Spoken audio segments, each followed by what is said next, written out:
So, hi, it's Jo here from Coaching Culture, and today I'm joined by an amazing human being, the wonderful and inspirational number 3 coaching guru in the world and best-selling author of The Coaching Habit and The Advice Trap. So, welcome, Michael Bungay Stanier.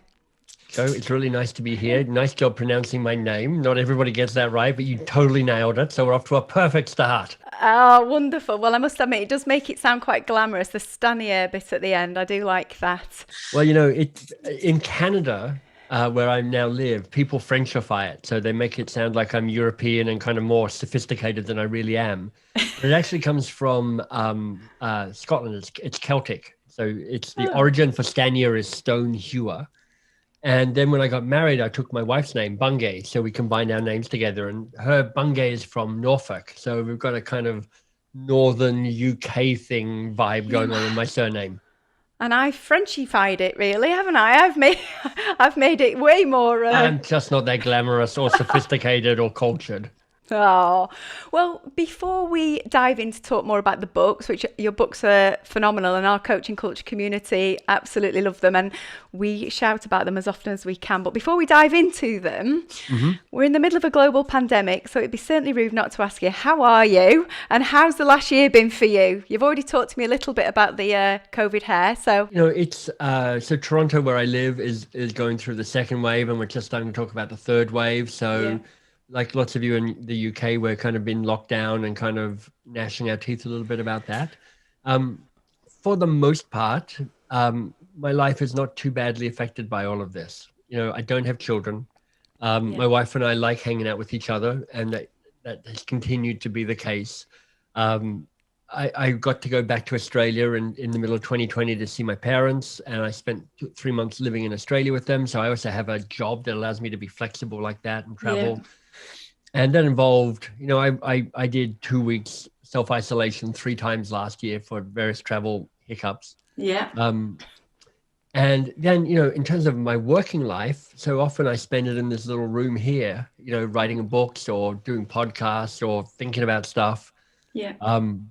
I have a brilliant woman who took on being the CEO of Box of Crayons, which is the training company that I founded. So she's navigating that team of 20 people or so through COVID and doing a far better job than I could ever do. So, like everybody, I'm like, wouldn't mind a restaurant, wouldn't mind a hug, wouldn't mind hanging out with some people in real life. Yeah. But all things considered, I'm the embodiment of it helps to be in a privileged position to ride out a pandemic. I feel like I'm that. Oh, well, that's a good place to be. And I like you, I think we're all getting ready for, people have talked about the new normal, but I think people are now starting to think, well, just give us the old normal back. That'll do. Just give us that restaurant. Just give us something that doesn't involve the word lockdown, and whatever that is, I'm pretty much up for it. Absolutely, yes. So we're in a similar position. Well, thank you for that. I needed to know how you are. Thank you. But let's get talking about yourself and the books. But my first question is really, what inspired you, or who inspired you to really change the world of coaching and to get leaders and managers adopting a coaching style or being more coach-like more of the time? The danger with me telling that story, because it's now, I've been trying to do that for 10 years, is I now make up this sort of mythology about how this all came to me. But it is true that when I started Box of Crayons, this company, about 20 years ago now. And when I started, I just arrived in Toronto. I didn't know anybody. I'd just been fired from my previous job. Didn't really know what I was doing. And so I started like lots of solopreneurs do, which is like, I'm just trying to make a buck. Yeah. I have assorted skills. I've been trained as a coach. I thought maybe I'd build a coaching practice. I've been a consultant, so I could help with strategy and stuff. I've been an innovation guy, so I could help invent stuff. So when I started off and started at Box of Crayons, I was just trying to find people who would give me some money to do stuff so I could buy groceries and pay rent and all that sort of stuff. Yeah. But a company here in Canada hired me to build a training program around coaching. And it was really important because it meant that I finally found something where I had some expertise in it. I had a strong point of view around it, which was a lot of coach training, particularly in organizations, was a bit crap.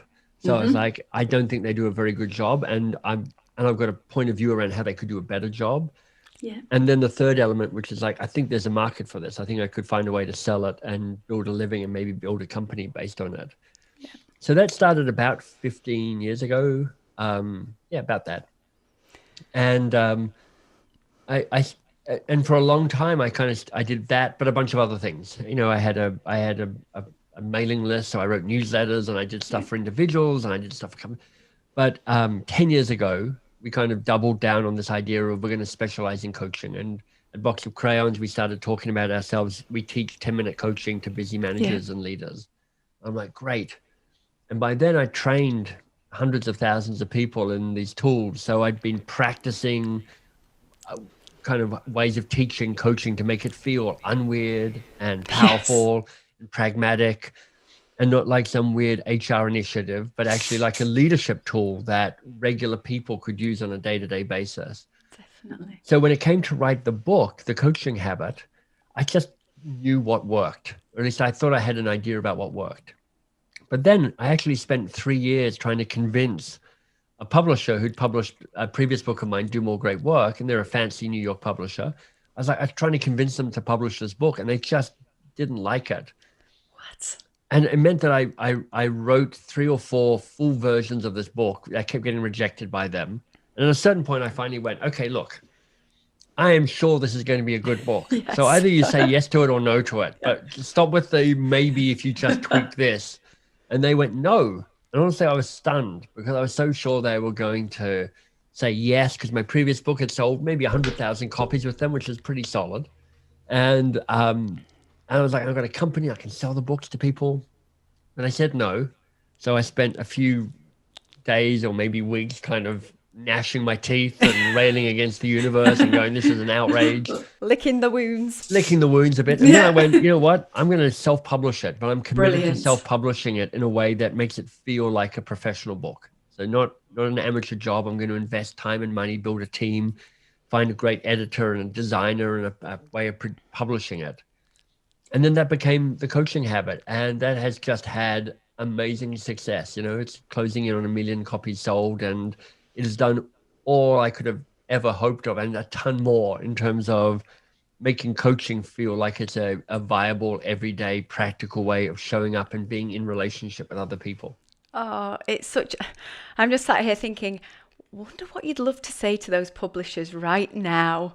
What would the coaching conversation be to those publishers who in some ways I don't mind because of how smug I feel because of that. And I did in the acknowledgements page, I did thank them for turning me down because that had worked out quite nicely. So definitely, and some of the best opportunities in life come from stories exactly like this. So it's an amazing book, and we featured it in our last magazine, and we've had people just saying, wow, this is such a highly effective book, but simple. And I love the way you write. I mean, you make it real and relatively simple to follow. But one of the questions I have is, out of all the brilliant coaching questions in the world, how did you get it down to 7?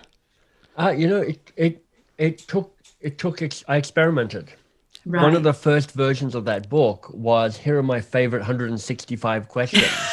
Yes. And I thought, you know, I could write a book and it'd be basically, you know, a page or 2 per question. Yeah. And it'd be this great treasure trove for coaches because there's a lot of great questions out there. Anyway, I wrote that and it sucked as a book. Oh, you know, it's just so boring. And so An encyclopedia of questions. Yeah. And unusable. And I'm just like, oh, I thought that was going to be a really good idea.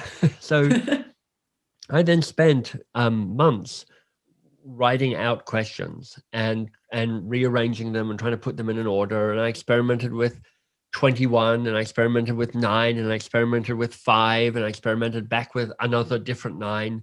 And I kept coming around, and then 7. And of course, 7 is a bit of a magical number. And you got the 7 habits of whatever highly effective people or whatever the book Definitely, is. It's got marketing oomph to it. Yeah. So it was Jo going back and forth. This is the whole thing that, you know, people who are writers already know, and people who are listening and watching us may not know, which is, if you've read The Coaching Habit and it feels elegant and simple and written in a straightforward, engaging way. None of my drafts were like that. what you're seeing is a book that has been written and rewritten and rewritten and rewritten and rewritten so that it looks like I just casually dashed it off one afternoon in a kind of look how elegantly and transparently and self-deprecatingly amusing I write. And I'm like, it's just not like that. I mean, I'm writing this new book at the moment, and I'm in the middle of the first draft, and it's like it's miserable. Like it's horrible. It's like it's confusing. None of my ideas take place on the paper the way I wanted to. I move from being either full of purple prose or absolutely absent of anything interesting to say. It's a disaster. That's just part of the process. Oh, you've made it appear effortless when we read it. It's a sort of book that, there's business books where you sort of read the first chapter and think, oh, I just really want to now get to the summary pages at the end and just quickly flick, just get to the point. Yours, you can sit and read, you can curl up on the sofa and go, I need my highlighter pen. There's so much quality in here. Well, I appreciate you saying that, because that's how I aspire. Those are the books I aspire to write, because believe me, I've read so many bad books, and in self-help and in business, I think they're particularly rife. Yeah. Where I'm like, honestly, this could have been a blog post. And by blog post, I mean a really short blog post. And you've now stretched it out for 320 pages. And it's flabby and it's gratuitous. And I'm like, how do I make this as lean as possible? I mean, one of my design principles in terms of the programs I design, but the books I write, is what's the least I could teach you that would be most useful? And that just brings this kind of rigor to go, I'm just going to cut out all the flab, and there's always flab, and there's always more than you wish, but it's always there. Well, you've definitely carried it on into the advice trap as well, haven't you? So I'm starting to feel that there may have been a painful story behind the advice trap as well now, in terms of how you've got to such an amazing book again, which does feel like the brother or sister of the coaching habit and that advice trap together. But was that equally as challenging? It wasn't. And I'll tell you, kind of just between you and me and everybody listening in, I love the coaching habit. I think it is a gem of a book. It is. And I think it reflects it reflects just basically the years I spent writing it and rewriting it. The advice trap I wrote more quickly. And if I had my druthers, I would love a second go at it. Just one more pass at it, just to tighten it up and polish it just a little bit further. So on the upside, Seth Godin, who's a marketing blogger that lots of people know and follow, he's like, 80% shipped is better than 100% perfect. Definitely. Because there is something about getting your thing out into the world. And I heard somebody else say the other day that, books aren't finished, they're abandoned. Because a book can never be finished. You can always do a little more on it. Yeah. And I'm really delighted that I shipped the advice trap and got it out there in the world. In fact, the audio book for the advice trap comes out in 2 weeks' time at the end of February. So a year exactly after the book got launched. And I'm really excited about it because it's got my voice. I'm narrating it for the first time. But I've got 6 or 7 other people who come in at the end of every chapter and they reflect on what they've learned. And they, everything from a CEO of one of Canada's biggest companies to an NBA All-Star who's, won Olympic medals for Spain and championship rings for the Lakers, to the guy who wrote my favorite book on Indigenous wisdom called Sand Talk from Australia, Tyson. And I look at that and I go, now that is actually making the advice trap better. So I think the audiobook is like possibly the best version of the advice trap. So that's it now. We've all got to go rushing out to buy the audio, but that's the 2 wins there, which is great. If you've not got the advice trap currently, you buy the book, and then now we're going to get the audio version. Exactly. Oh, brilliant. Well, I'll hear your dulcet tones. Narrate it to us. For what they're worth. Oh, exactly. So it's a kind of British, Australian, Canadian with a speech impediment reading this book. So take it or leave it. Yeah. We'll love it. I know we will. So in terms of, I've been asked some questions to ask you. So I threw it out to our coaching culture community. And I think this is a really great question that it's way too good for me to have come up with it, which is, so the advice trap. Tell us a little bit more about it, and then also share with us what's the best advice you've ever received and from who. So the advice trap, the reason I wrote the advice trap was because when people read The Coaching Habit, there are three responses to it, broadly speaking. Yeah. There are some people who read it and go, this is brilliant. I love it. I get it. I can start using it. It's changing the way that I show up, and maybe I coach or I parent or I manage or lead, whatever. And of course, that's wonderful. There's a whole bunch of people who are utterly indifferent to it, who go, I tried to read this book and it's terrible, or it's not the book I'm looking for right now. And that's fine. It's just like, it's a good book, but wrong person, wrong time. Yeah. And then there's a bunch of people in the middle, and this is who I wrote the advice trap for, who went, I like the ideas in The Coaching Habit. I like the theory. In practice, I find it really hard to actually implement these 7 questions, because even with my best intention, I default to giving advice. And, in the book, we talk about the 3 advice monsters that kind of grab you and take you off track.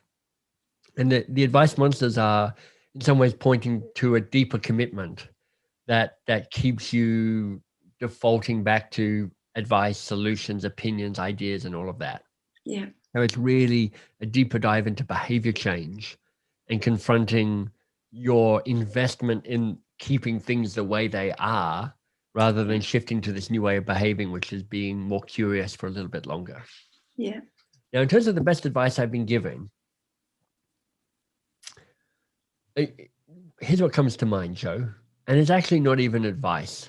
It's being seen, which is just a level of guidance that can strike a chord and resonate much longer. So one of my bosses in my very first job, Dave, who was a nice guy, but both my bosses were a bit nuts in my first job.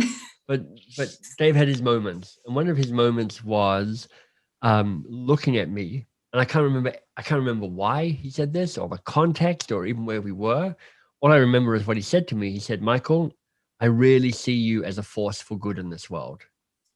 And that just meant so much, because I probably wouldn't have been able to articulate that to myself or to have owned that up to myself. But hearing it said allowed me to see myself in a mirror that I hadn't realized was there.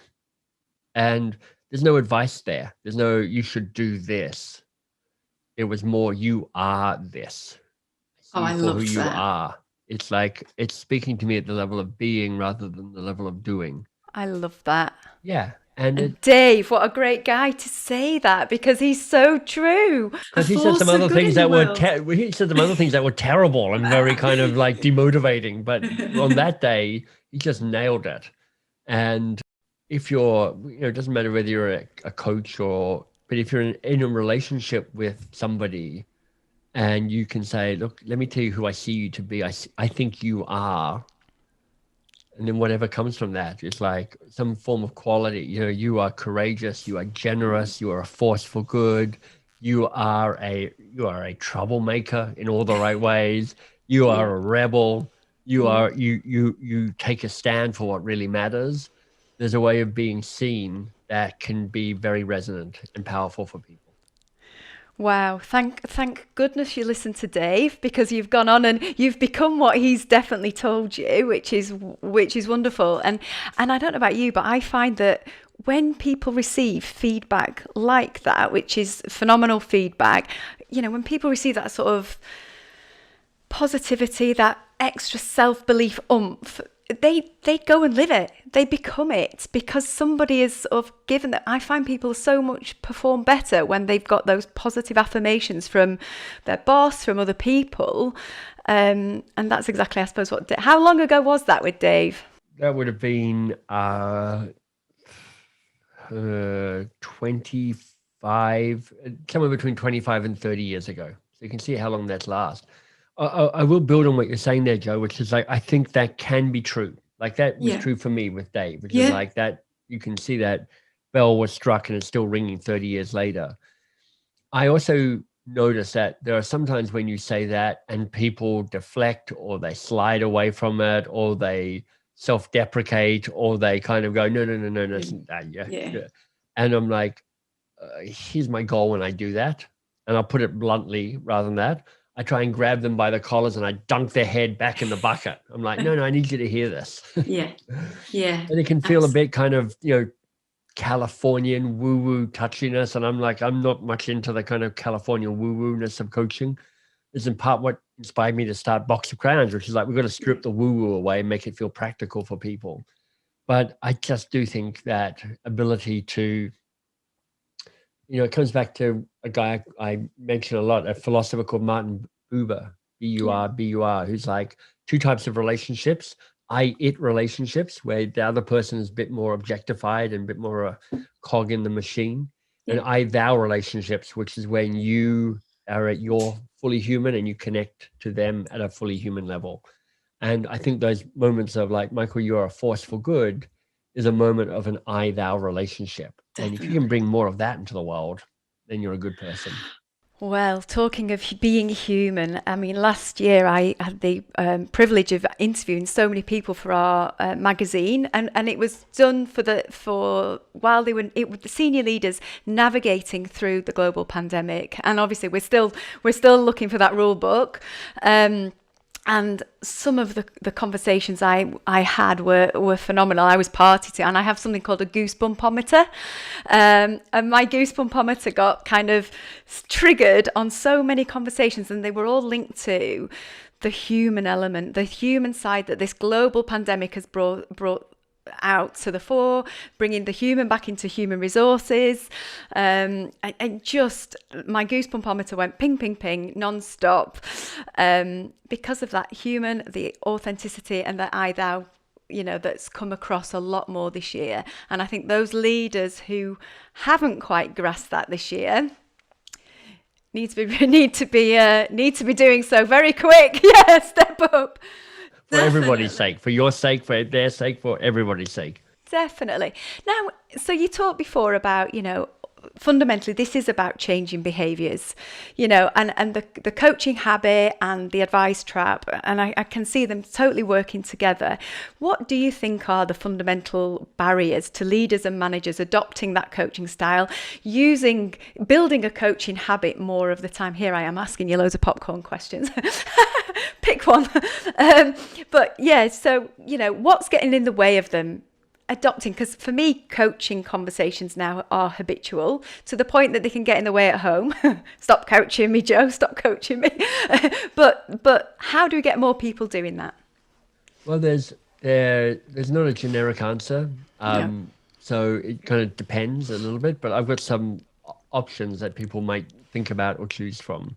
Yeah. I think the first is just to be kind and be gentle to yourself, to recognize that it's not natural to be curious and ask questions, meaning that we've had it trained out of us. The whole process of going to school from 4 or 5 onwards is, have you got the right answer?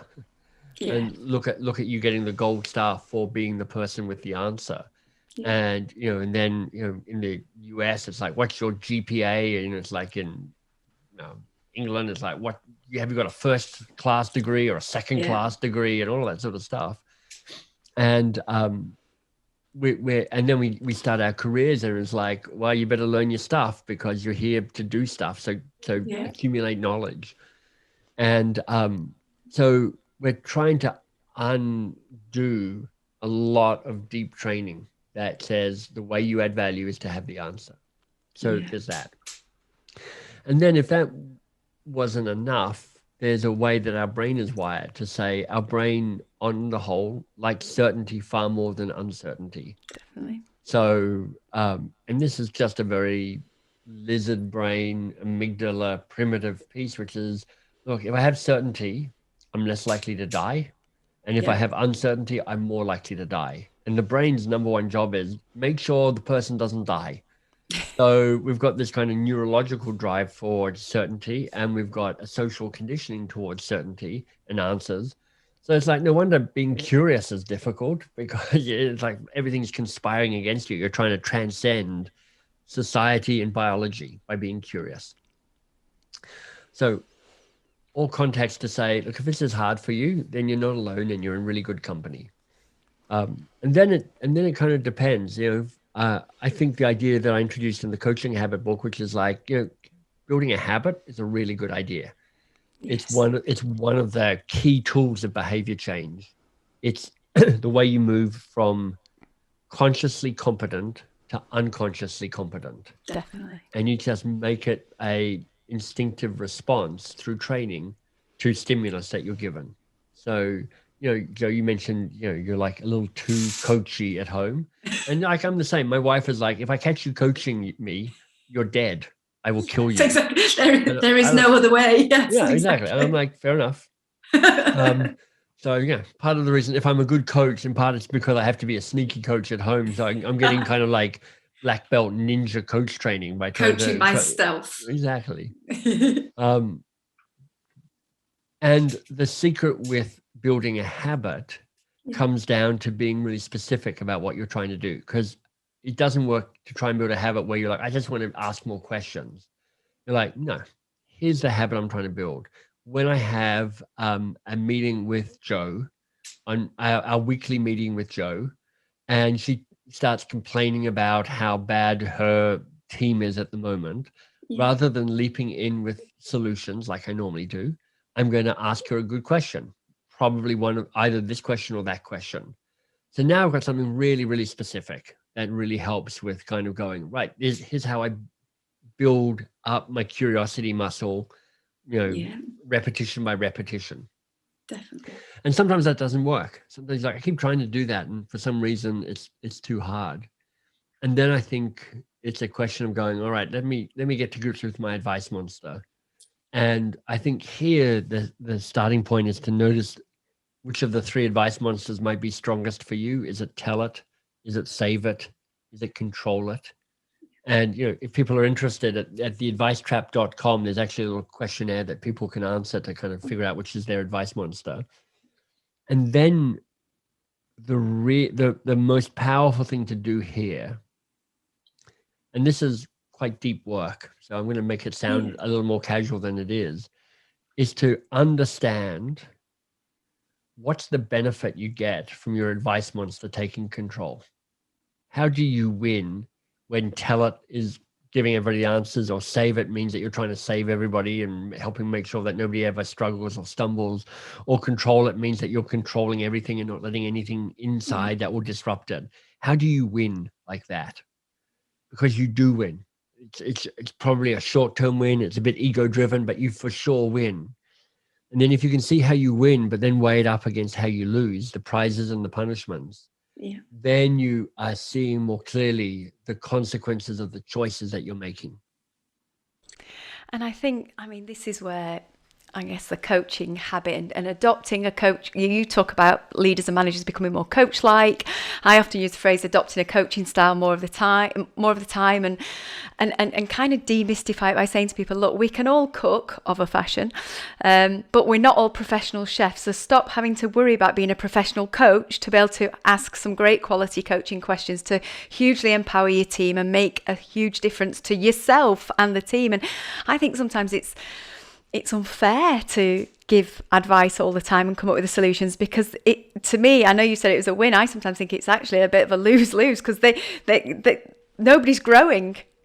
Nobody's growing on the back of it. And I suppose that's one of my core values, I guess. So that's true, Jo. But there are wins. Here are the wins of me giving advice all the time. I stay in control. I stay the smartest person in the room. I provide a fast answer. I make people feel that they're cared for. I feel like I'm helping people. People feel like they're helped by me. I get to not confront the fact that my information might be out of date, or I don't know what I'm talking about. There's all sorts of wins that I get from that. And there's a price you pay, which is like I become the bottleneck. My advice isn't as good as I think it is. I'm solving the wrong problem. My people aren't growing. They're not being empowered. They're not taking responsibility. But you have to see both sides of that equation, because until you see how you're winning and how you're losing, it's harder to make the choice. So I'm going to ask you to give one piece of advice now. Let your advice monster go crazy. If you were giving a piece of advice to organisations today on how they could build a coaching culture, so the simplest advice that could have the greatest impact. Well, I think you have to start by asking, for the sake of what? Okay. Why would we bother building a coaching culture? Yeah. Because it's hard to shift all those people's behaviors. Yeah.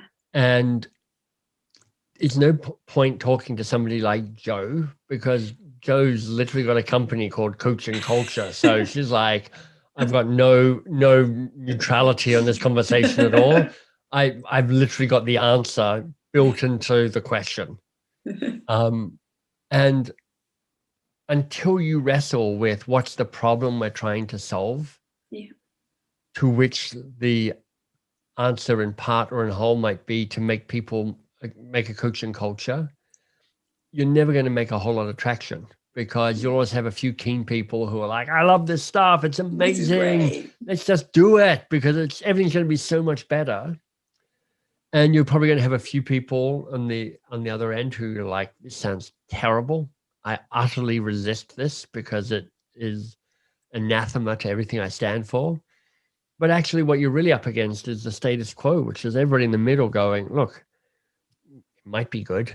It probably sounds like it would be good, but I have so many things that are pointing me and continuing to behave the way I've always behaved, from, organizational structures to titles, to the way we run meetings, to the way that we're promoted. Everything is in service of reinforcing the way things have been. This is what an organization does. It's homeostasis. It resists change. Yeah. So until you come up with a really compelling reason why a coaching culture solves a real problem that we actually have, then it's going to be really hard to figure out how do you now do it. Wow, and there we are with the name of a business, like you said, called Coaching Culture, doing everything we can to encourage. I think for us, it's about encouraging leaders and managers to adopt a coaching style more often, more of the time, to build that culture of curiosity. Wanting to build that. And what does that give you? Okay, I have a culture of curiosity, but if I'm head of sales, I'm like, why would I want a culture of curiosity? I want a culture of sales.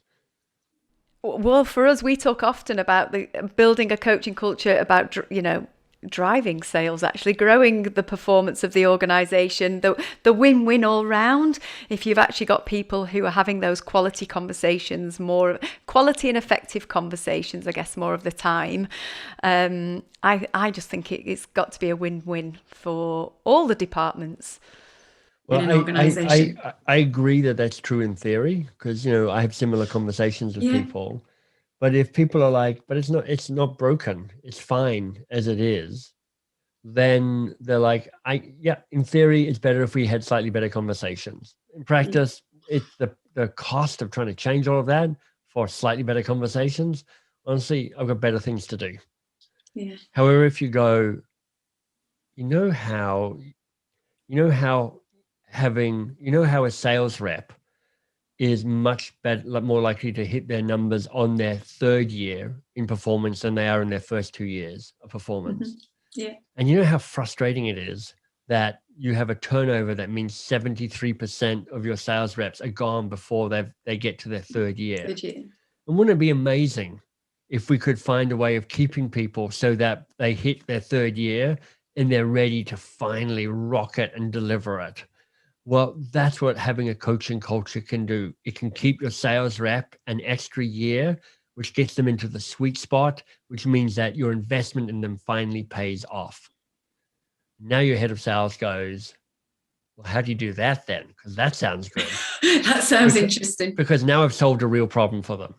Yeah. And the danger that I have, and that maybe you have as well, but I certainly do, is I wax on about coaching cultures because I think they're awesome and I think they solve all sorts of problems, but I never actually show them how I solve the real problems that they're actually wrestling with, that they actually will pay money for. That's a really, really interesting and a fair challenge. It's really, I'll tell you what is quite interesting for us is we've been probably like you talking about a coaching culture for some time now. The global pandemic has definitely woken a number of organisations up, and we've had people calling us, phone calls saying, we wish we'd have started this before last March, but we're here now.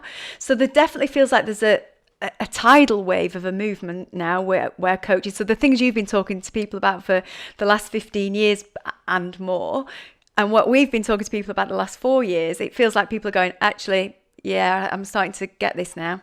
Right. I love that. I mean, I love hearing that because we all win. Because, you know, that Aaron Dignan I was telling you about before around dealing with complexity and making it organizations more human-centric. Yeah. Well, coaching and a coaching culture does that. It does. But our challenge, you and me both, Jo, is not to spend our time violently agreeing with the people that already get that in our organizations, because then we all just sit around feeling good about ourselves. We all pat each other's head. And being annoyed about everybody else who doesn't get it. And then go, but how do we get other people to get excited about this?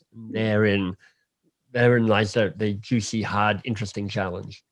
That's the challenge, isn't it? Moving the cynics along the route, and I think we're getting there. And I also think, you know, in terms of even schools now, we talked about schools very early on in our conversation about us being taught at school and don't have the answers, you know, and build your knowledge. Whereas schools, certainly for us here, are really encouraging the growth mindset. How can you do this? And so I think there's a wave of a generation now who are going to be expecting coaching conversations rather than coming into the workplace at whether it's 18 or 22 and being told all the answers. I think people are expecting more and more actually to have their opinions valued, cared for, and not just be told. I think they are expecting a lot more from organisations. So we might get a wave of this new generation coming in, and I think it becomes part of the future proofing of organisations. So I think we're doing the right thing, and we've just got to keep on with this mission.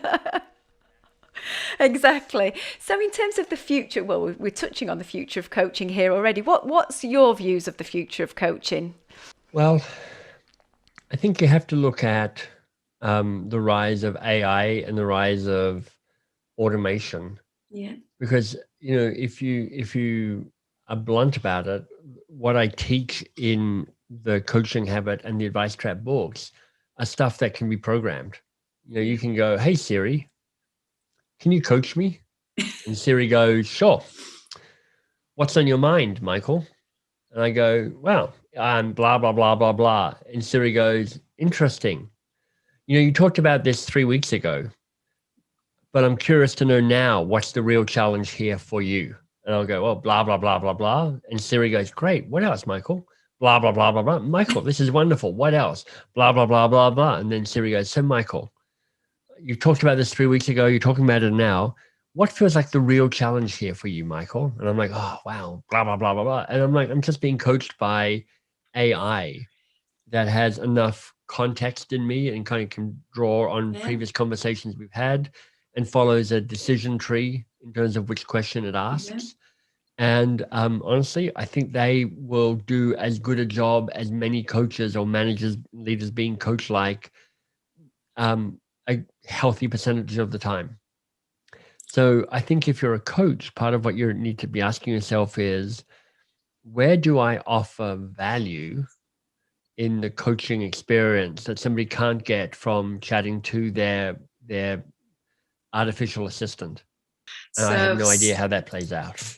Something to, I mean, wow, that is going to be amazing. I mean, Siri actually gets on my nerves, but if I can get the coach version going forward, that would be amazing. So yeah, definitely something to look forward. We've already at Coaching Culture, we're into software and coaching programs through digital. So I totally agree with you. And for me, it helps democratize coaching, get coaching out to the masses, get more people having those light bulb moments rather than having to always pay for an expensive coach. So yeah, that's great. And in terms of yourself, Michael, you talked a little bit earlier about you writing your third book. You're going through that painful process by the sounds of it, but I know that whatever we get at the end of it will be the brilliant, engaging version. Now I know the pain you... I'm fully confident. What is next for yourself? What's next on the horizon? Yeah. So a year and a half ago, I stepped away from running Box of Crayons and handed being CEO over to Shannon. And that's been wonderful. She's smarter and better and everything better than I am in terms of leading that company. So that's great. Box of Crayons is a kind of B2B, business to business play. So I'm thinking what's a B2C play? How do I help individuals? And I'm particularly interested in helping people be a force for change in the world. You know, that you're a force for good, Michael. I want people to feel like they can make a difference in the world that they're living in. So the new book is going to be around about that. And we're going to build some resources at mbs.works that will help people going, yeah, I'm ready to be a force for change. How do I do that? And I'm like, good, we can help you with that. Well, you've sparked the goosebumpometer. I love anything to do with force for good and force for change. So I can't wait. So when's this going to happen then? So how long have we got to wait for this? Well, I think the new book will come out about a year from now. January 2022 is what we're aiming for. We're going to launch a membership site in the second half of the year, the calendar year. So we're just beta testing that at the moment with people, and that's going pretty well. And if people are like, but I need something to start with now, at mbs.works, which is the website, there's something called the Year of Living Brilliantly. And it's a year-long, absolutely free program where you get a different teacher every week, and you get a short video from that person between 2 and 6 minutes. And it's just, they're teaching a whole range of different skills so that you can be the best version of yourself, do the work that you want to do, and have a year of living brilliantly.